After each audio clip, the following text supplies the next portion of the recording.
बिस्मिल्लाहिर्रहमानिर्रहीम। अज़ीज़ तलबा व तलबात, आज हम उर्दू क्लास दहम में रशीद अहमद सिद्दीकी साहब के ख़ुतूत का मुताला करेंगे और इनके मानी और मफ़ाहीम को समझने की कोशिश करेंगे। बुनियादी तौर पर ये इनके ख़ुतूत ज़रा ज़ाती नौइयत के ख़ुतूत हैं, क्योंकि इन ख़ुतूत में जिन जज्बात का इजहार किया गया है वो ज़ाती किस्म के हैं, लेकिन बहरहाल इन ख़ुतूत में भी उनकी अदबी शान उसी तरह से मौजूद है जिस तरह इनका दीगर अदब जो इन्होंने तख्लीक किया है। जी, पहला ख़त है जो कि 5 अगस्त 1948 को लिखा गया है अलीगढ़ यूनिवर्सिटी से। आले अहमद सरूर साहब के नाम है। लिखते हैं, सरूर साहिब, कार्ड मिला, काम बहुत सारे इकट्ठे कर लिए, करने का जी नहीं चाहता, इसलिए तबीयत बदहज़ रहती है। पूछिएगा इकट्ठे क्यों कर लिए, इसका जवाब क्या दूं? कुछ शौक़, कुछ मुरव्वत, बल्कि बहुत कुछ, बल्कि सब कुछ ज़बरदस्ती। एक को शुरू करता हूँ, इससे नफ़रत हो जाती है। दूसरा शुरू करता हूँ, बीच में पहुँचता हूँ, यानी दरमियान में, तो मालूम होने लगता है कि तैर नहीं रहा हूँ, हाथ पाँव मार रहा हूँ, यानी अभी भी कोशिश कर रहा हूँ, अभी आमद नहीं हो रही। ना इब्तिदा की ख़बर है ना इंतहा मालूम। इसे छोड़ता हूँ, तीसरा उठाता हूँ। थोड़ी ही देर चल के मालूम होता है कि मियाँ रहम करो, कमज़ोर, मार खाने की निशानी, यानी ख़ुद पे रहम करो, कमज़ोर हो, यानी वो भी छोड़ देता हूँ। इस वक्त मेरे कागज़ों की दुनिया कोई देखे तो समझे कि कोई दीवाना है जो कभी कभी होश में आ जाता है। कभी कभी होश में आ जाता हूँ तो फाड़ फोड़ कर बैठ जाता हूँ। दिल्ली के रेडियो वालों ने कुछ तकरीरों की फरमाइश की, नामंजूर करने जा रहा था कि घर वाले सर हो गए, यानी पीछे पड़ गए। किसी ने भी तो हमदर्दी न की, सब ने बेहुदा या बूढ़ा करार दिया। और यही वो मौका होता है जब लोग मुजाहिदाना सरगर्मी से जुल्म करते हैं और समझते हैं कि इनसे ज़्यादा समझदार या हमदर्द या बहादुर कोई और नहीं। तकरीरों की हामी भर ली, 2 कराया, अल्लाह ही बेहतर जानता है दिल पे क्या गुजर गई। दिल्ली का नाम आता है तो तबीयत बैठने लगती है।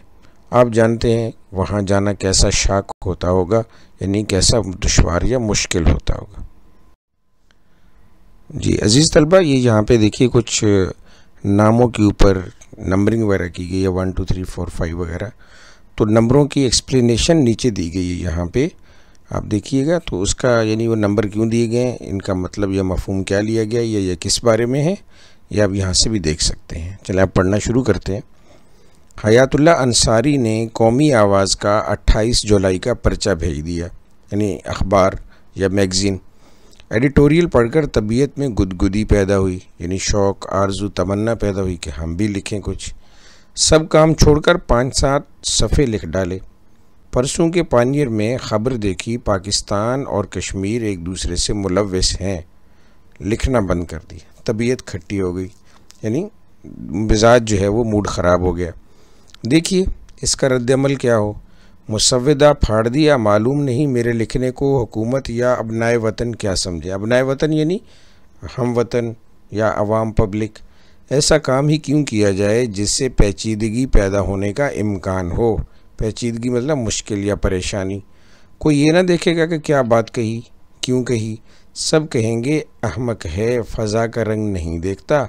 अब ये कौन कहे कि फ़ज़ा का ये रंग ना होता तो मुझे ये हमाकत ही क्यों सूझती। हमाकत मतलब बेवकूफ़ी। ख्वाजा मंजूर और मिसेस शरीफ आई हुई थीं, 4-5 दिन रहकर वापस गईं। मंजूर साहब को जगह मिल गई, उन्होंने अलीगढ़ को खैरबाद कह दिया। सभी अपनी अपनी फ़िक्र में हैं और सबों की फ़िक्र में दूसरे हैं। जाकिर साहब कल दिल्ली आ गए होंगे। मखदूमा के ख़ुतूत आते रहे, बड़े लुत्फ़ खुलूस के, हस्बे मामूल इतनी दूर हैं और ख़त मालूम नहीं पहुँचते भी हैं या नहीं। मुफस्सिल ख़त लिखने की हिम्मत नहीं होती। एक आध लिखे, लेकिन ये मालूम ना हुआ कि पहुँचे भी हैं या नहीं। 14 को दिल्ली जाऊँगा, हो सका तो जाकिर साहब से मिलूँगा। 16 की तकरीर हो सकी तो 14 को रिकॉर्ड करा दूँगा। आपके यहाँ से डिपार्टमेंट की मेंबरी की इत्तला मौसूल हुई। आपने अपनी जैसी तो कर दी। देखिए मुझे भी पहुंचने की तौफीक होती है या नहीं। नई रोशनी आता है लेकिन देख नहीं पाता। इकबाल एहसान ने एक दिन बताया कि आपने अपने मजमून में मेरा हवाला दिया है। पूछा क्या और क्यों कर, तो उन्होंने बताया अच्छा किया। दोज़खी के सिलसिले में मेरा हवाला देकर आप अपने अंजाम से मुतमईन हो जाना भी कैसे मज़े की बात है। दोज़खी के मुकाबले में आपका इस्मत चौथाई का इंतखाब दूर दूर तक किसी शरीफ आदमी के लिए बाइस रश्क नहीं। तो दोज़खी के हवाले से लिखा हुआ है कि ये इनका अपने भाई के बारे में लिखा हुआ खाका है, जो मिर्ज़ा अज़ीम बेग चौथाई साहब थे, जो कि रशीद अहमद सिद्दीकी को बहुत पसंद आया था। सरूर साहब, जिगर साहब के बारे में हम आप दोनों मुत्तफ़िक हैं। जिगर मुरादाबादी की बात हो रही है। अपने अपने एतराफ़ात का अंदाज़ मुख्तलिफ। जिगर साहब की शायराना शख्सियत को आप उजागर कीजिए, यानी उभारिए, उनको जो है वो मशहूर कीजिए। नतीजा वही निकलेगा जो मैं कहता हूँ, ज़ात सिफ़ात से पहचानी जाती है। लेकिन ऐसा भी तो होता है कि ज़ात ऐन सिफ़ात होती हैं। हम शख्स हमेशा शायर से बड़ा होता है, यानी शायरी खूबी तो हो सकती है, लेकिन असल पहचान तो उसकी शख्सियत है, उसका किरदार है। तो यहाँ पे वो बात हो रही है। शायराना शख्सियत जुज़ है, कुल नहीं। अच्छा, ज़रा इस नुक्ते पर गौर कीजिए। कुरान की तमाम तर हैसियत क्या है? इसके एक सिरे पर सबसे बड़ी कुदरत और दूसरे सिरे पर सबसे बड़ा असर या अमल, यानी एक सिरे पर खुदा, दूसरे सिरे पर रिसालत माब सल्लल्लाहु अलैहि वसल्लम। कुरान की तमाम अहमियत खुदा और रसूल सल्लल्लाहु अलैहि वसल्लम से है। खुदा और रसूल सल्लल्लाहु अलैहि वसल्लम की अहमियत कुरान से नहीं। शायर की शायराना शख्सियत का इसी रोशनी में मुताला कीजिए। मगर इन बातों में कुछ नहीं धरा है। धरा इसमें है जो आप लिखेंगे वो मैं देखूँगा तो कहूँगा। जिगर साहब और उनका कलाम तो रहे अलहदा, ख़ुद आप कहाँ हैं, और यही अहम है।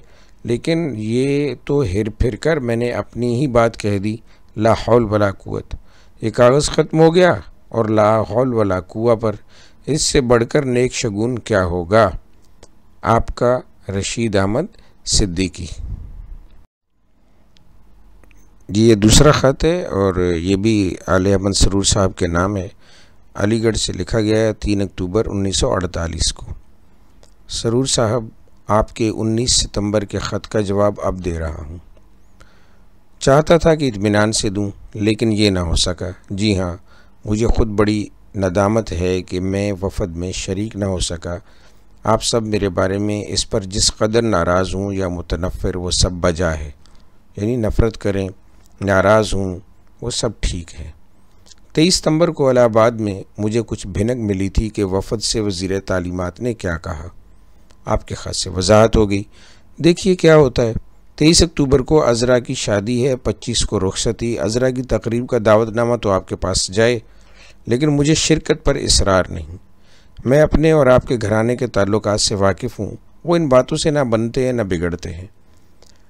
आम मुसलमानों पर इस वक्त जो उदासी और कसम परसी तारी है, इसमें इस किस्म के जश्न जलसे मुझे बिल्कुल नहीं भाते। यानी कि जब ओवरऑल पूरी कौम ही उदास है तो थोड़ी थोड़ी खुशियाँ जो हैं ये अच्छी नहीं लगती। फिर सफ़र की ज़हमत और दूसरी तरह की ज़ेरबारियाँ। लेकिन इसके ये माना नहीं कि मैं दोस्तों को रोकता हूँ, ये तो कमज़रफ़ी होगी। मेरे कहने का मतलब ये है कि मेरे दोस्त और अज़ीज़, जिस कदर कम ज़हमत और ज़ेरबारी में मुब्तला हूँ, मेरी तमानियत ख़ातिर का बायस होगा। इकबाल की कामयाबी सुनकर आपने अपनी मोहब्बत का सबूत दिया, मुझे इससे तक़वियत मिली पहुँची। अल्लाह ताला इस तरह की खुशियाँ आपको भी नसीब करे। अलीगढ़ के ख़िलाफ़ जो प्रोपेगंडा हो रहा है वो मुझे बिल्कुल पसंद नहीं। कौमी आवाज़ के लिए एक मज़मून भी लिख चुका था, फिर कुछ सोचकर ख़ामोश हो गया। मुझे कौमी आवाज़ का अंदाज़ पसंद नहीं है। उर्दू अखबारात का टोन हमेशा गिरा होता है, यानी घटिया, कमतर। हयातुल्लाह अंसारी से एक तरह की वाबस्तगी है, यानी ताल्लुक़ है, वास्ता है। इसलिए इनसे और इनके अखबार से इस तरह की हरकत सरजद होती है तो तबीयत बदहज़ हो जाती है, यानी बेमज़ा हो जाती है। सरूर साहब, हैदराबाद पाकिस्तान अलीगढ़ का रोना नहीं है, मुसलमानों का रोना है। इनकी अक्ल मारी गई है, जहाँ हैं वहाँ रुस्वा हैं। बड़ी कौम बिगड़ती है तो इस तरह बिगड़ती है कि कोई ठिकाना नहीं, यानी फिर उसको कोई लिमिट नहीं रहती, महज इसलिए कि वो जानती ही नहीं कि वो बिगड़ चुकी है। अफसोस कि जगह नहीं रही, वरना और कुछ बातें भी लिखता। फ़िलहाल खुदा हाफिज़। फ़रीद बख्श के लिए कुछ ना कुछ करूँगा। इत्मीनान रखिए। रशीद अहमद सिद्दीकी।